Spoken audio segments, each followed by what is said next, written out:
I play Dr. Louise Banks, who is a linguist and a professor. And she's called upon by the United States government to help decipher an alien language, as there have been 12 ships that have arrived on the planet. And she ends up being part of a team that goes in to try to figure out what they're telling us and why they're here. I sat down and met with a linguist, and what I realized is it's impossible to learn everything a linguist knows in 1, 2, 3, 4. There's a reason you have to go to a lot of school.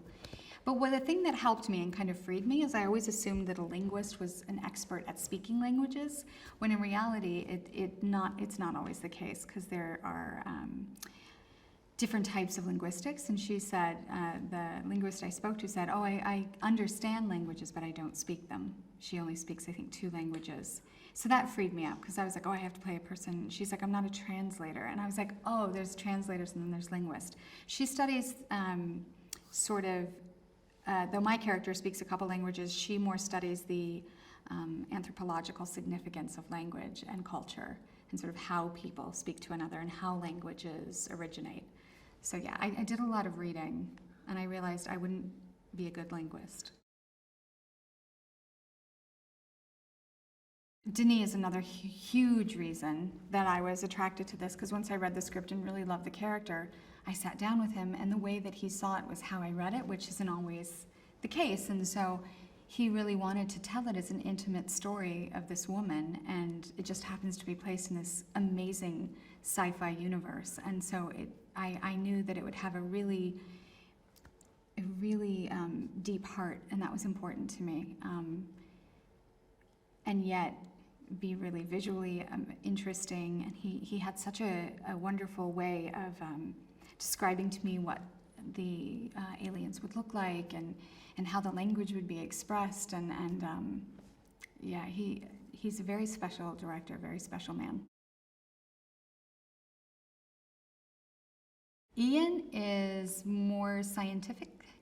He plays a scientist. It's Jeremy Renner. And I was so excited. I've worked with Jeremy before and just had a great time. And Jeremy's got that great way of playing that in a fun way, and yet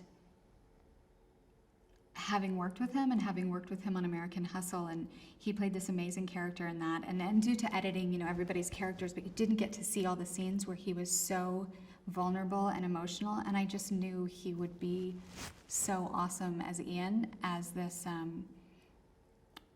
completely supportive character, and supporting, not a lot of guys will show up and play the supporting role to a female character, and Jeremy didn't even blink. And I'm so appreciative, because he's so good in this, and so sweet, and sexy, because he's so sweet, and so present. It's such a joy to work with him, and he's hilarious, and he makes me laugh all the time.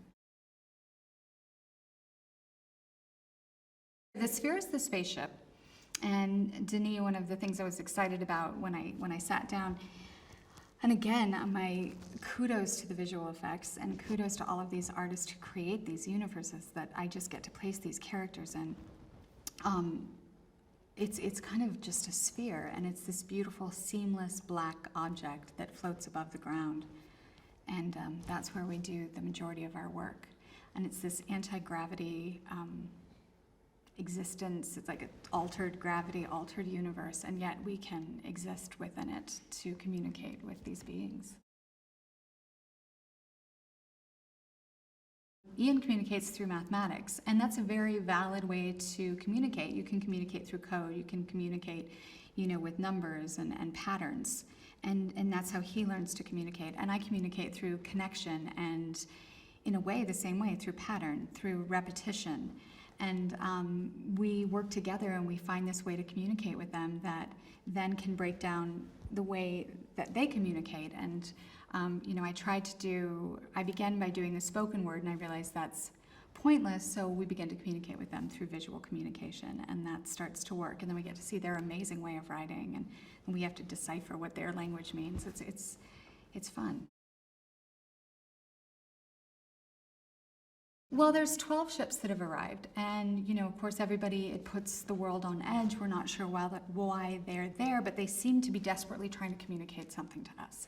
So, Louise really believes that we need the 12 to work as a unit, and she's like, we need to be working together to decipher this, and yet countries are sort of pulling away and wanting to, protect their information, and so it really is about trying to get the world to come together to solve the bigger issues. He wanted it to feel like it could happen any day, so it doesn't exist in another universe. It exists in our universe. It exists in our reality today. There's no sort of taking a leap of faith. It is real. It is happening. It could happen tomorrow. It's not. There's no sort of leap of faith in the way that we perceive this film. I started crying after doing the first take with him, because this happens to me occasionally when I work with people I've idolized for years and years, is I just sort of have a moment, and I don't mean to, but it just kind of gets me, like, I just did a scene with Forrest Whitaker, and that happened. It happened to the DP too. The two of us had a moment. We were like, what? And he's just a beautiful soul, Forrest. And he has such a beautiful way of communicating, and there's a way that he has about him that is in charge, but it's done in a way that you love him deeply for his power and his vulnerability. One of the things that he always stayed really true to, and one of the things that was important, our first conversation, he says, the only way into this film is through Louise. So if we get her right, we get the film right. And so I knew he always was paying very close attention, because sometimes it's easy in sort of, male-driven films, or films that are, typically male-driven, to sort of see your way in through the male character. And we have wonderful male characters in this as well, and wonderful, wonderful cast of men. But he always understood not to lose sight of Louise, and that's a wonderful thing. For a director to truly understand how to see the way into the movie through the female's point of view.